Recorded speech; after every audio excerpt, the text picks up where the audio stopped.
السلام علیکم۔ آج میں آپ سے بڑا عجیب واقعہ شیئر کرنے والا ہوں۔ یہ واقعہ آپ کو شاید سمجھ میں بھی نہ آئے، اور مجھے پوری امید ہے کہ اس ویڈیو کو سننے والے 80% لوگوں کو یہ بات سمجھ میں نہیں آئے گی، لیکن پھر بھی کر رہا ہوں کہ اگر ریکارڈ کرا دیتا ہوں زندگی میں، آپ سال 10 سال 20 سال 25 سال جب تک یوٹیوب ہے، جب تک کوئی ویڈیو دیکھ سکے، کبھی بھی سمجھ جائیں گے تو انشاءاللہ تعالیٰ زندگی میں آپ کو اس کا بہت فائدہ ہوگا۔ واقعہ کچھ یوں ہے کہ میرا ایک دوست ہے عبداللہ، اس کو بڑی کیوریوسٹی رہتی ہے ہر چیز کی، اور کسی چیز کے پیچھے پڑ جائے اللہ کا بندہ تو چھوڑتا نہیں ہے۔ وہ بارہا اس کو سمجھایا کہ بھئی چھوڑ دے، اپنا کام کرے، لیکن بس کو لگ جائے تو لگ جائے، پھر اس نے کس کی سننی ہے۔ تو اس نے اخبار میں ایک نیوز دیکھی کہ ایک بارش بزرگ ہیں، تقریباً 78-80 سال کے، رکشہ چلاتے تھے، اور انہوں نے رکشہ میں پیچھے کوئی سواری تھی، 15-16 سال کی کوئی لڑکی تھی، اس کے ساتھ کوئی بدتمیزی کرنے کی کوشش کی، تو لوگوں نے پکڑ لیا، پکڑ کے ان کے کپڑے شپڑے پھاڑے، ان کو مارا، منہ شو کالا کیا، اور ان کو جا کے تھانے میں جمع کروا دیا۔ تو وہ میرے پاس آیا نیوز لے کے، کہنے لگا دیکھو یار ڈاکٹر صاحب، یہ جو بندہ ہے اس کی شکل سے کہیں نہیں لگتا کہ بندے نے ایسا کوئی کام کیا ہوگا۔ مطلب کوئی 15-16 سال کا لڑکا لونڈا لپاڑا یہ کام کرے، سمجھ میں آتا ہے؟ یہ تقریباً 80 سال کے بارش بزرگ آ رہے ہیں، سجدے کا نشان ہے پیشانی کے اوپر، یہ ہوا کیا ہے کچھ سمجھ میں نہیں آ رہا۔ تو میں کہا بھائی میں تھوڑی جانتا ہوں، مجھے کیا پتہ، جان چھوڑ اس کی۔ کہہ رہے نہیں جی مجھے معلوم کرنا ہے۔ خیر اس نے فون شون لگائے، اس کے ایک دو دوست ادھر ادھر پولیس میں نکل آئے، وہ جیل میں بابا جی کے پاس پہنچ گیا، تو ان سے دوستی کی، ان سے بات چیت کی، تو مجھ سے پوچھا کیا ہوا، تو کہہ رہے میں تو بڑا خوش ہوں، میں تو اللہ کا شکر ادا کر رہا ہوں کہ کام ہو گیا۔ بولے حضرت کیسی بات کر رہے ہیں آپ، اتنی رسوائی ہو گئی، منہ کالا ہو گیا، اخباروں میں نام آ گیا، بریکنگ نیوز چل گئی، آپ خوش ہیں؟ تو کہہ رہے ہاں اس دن کا انتظار تھا مجھے پچھلے 53 سالوں سے۔ تو بولے 53 سالوں سے آپ کو انتظار تھا، مطلب کیا بات کر رہے ہیں آپ، کیا ہوا ہے؟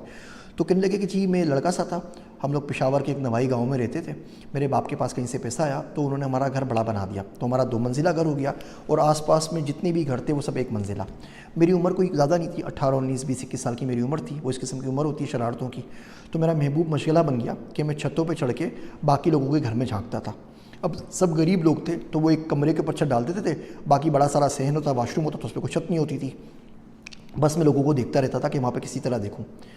کچھ عرصے بعد ہمارے محلے میں گھر کے سامنے کوئی نئے لوگ آئے، تو اس میں ایک بچی آئی، تو اس کی آنکھیں بڑی اچھی تھیں۔ اب میں آنکھیں دیکھ کے بالکل اس کے اوپر، وہ عمر بھی ایسی تھی، بالکل فریفتہ ہو گیا کہ کیا خوبصورت ہوگی، لیکن وہ بچی جو تھی پورا کا پورا وہ برقع کرتی تھی، نقاب لیتی تھی، ہاتھ میں دستانے، پاؤں میں بھی موزے، تو کچھ بھی نظر نہیں آتا تھا، تو مجھے بڑی تمنا تھی۔ خیر ایک دن میں چھت پہ چڑھا تو دیکھا کہ وہ سامنے صحن کے اندر ٹہل رہی ہے۔ اب میری تو لاٹری لگ گئی کہ جی یہاں تو میں نے اس کے زندگی میں کبھی ناخن بھی نہیں دیکھا، آج یہ ساری کی ساری میرے سامنے موجود ہے۔ تو کہ لگا میں آرام سے اس کو دیکھتا رہا، ایک دم سے اچانک اس کی نظر میرے پہ پڑ گئی، تو بالکل وہ بیچاری شرم کے ہمارے پتھر کی بن گئی۔ اس سے کچھ نہیں بولا، لیکن میں نے اس کی آنکھ میں موٹے موٹے آنسو دیکھے۔ اب پتہ نہیں اس کی آنکھ میں کیا بات تھی کہ مجھے بہت گھبراہٹ ہوئی، تو میں بھاگ کے نیچے اپنے گھر کے اندر آ گیا، اور مجھے بخار چڑھ گیا۔ 4 دن تک میں بخار میں تپتا رہا۔ 4 دن کے بعد جب میں واپس اٹھا، لوگوں سے پوچھا آس پاس میں، پتہ چلا کہ وہ لوگ کرایہ دار تھے اور مکان چھوڑ کے کہیں چلے گئے۔ اس دن کے بعد سے مجھے لڑکی نہیں ملی، لیکن میرے دل میں ڈر بیٹھ گیا کہ اس بندی نے مجھے خاموش بد دعا دی ہے، اور یہ ایک نہ ایک دن اپنا اثر ضرور دکھائے گی۔ اس دن سے میری زندگی چینج ہو گئی، میں نے ساری الٹی سیدھی حرکتوں سے توبہ کی، نماز کا صوم صلات کا پابند ہو گیا، اچھی طریقے سے زندگی گزاری، پڑھا لکھا، جاب کی، شادی ہوئی، بچے ہوئے، بچے بڑے ہو گئے، سب کچھ اپنے گھروں پہ چلے گئے۔ پھر میں نے رکشہ چلانا شروع کر دیا۔ اب کیونکہ میں بزرگ تھا، بوڑھا تھا، میری سفید داڑھی تھی، تو لوگ ٹرسٹ کر کے زیادہ تر بچیاں میرے پاس ساتھ اسکول بھیجا کرتے تھے۔ زندگی آرام سے چلتی رہتی تھی، اور یہ بات میرے دماغ سے بالکل نکل گئی۔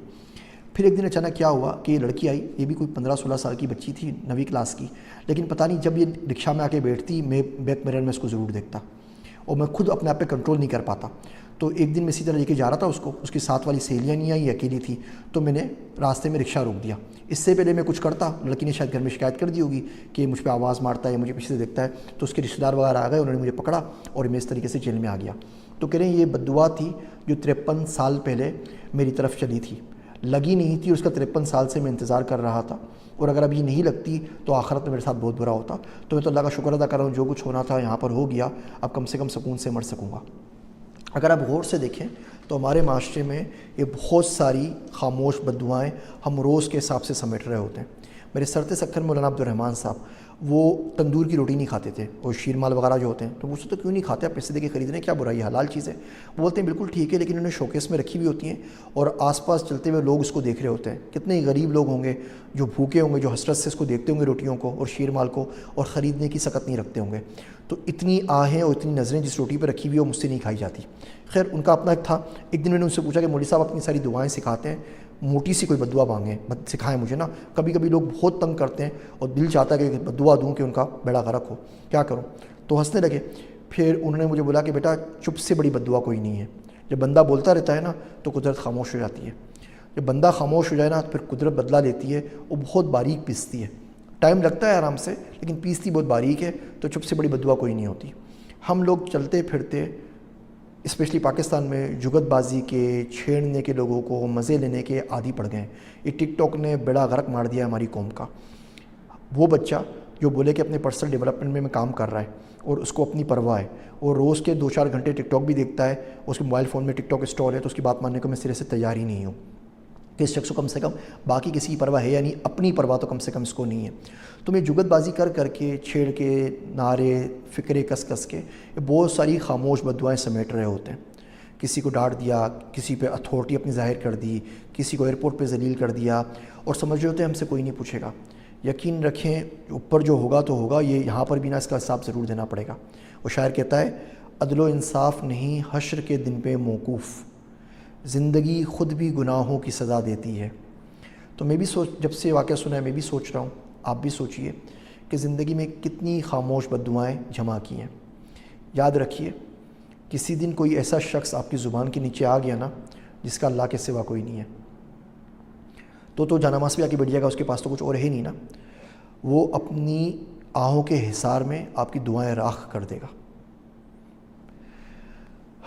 میری باتیں سننے کا شکریہ.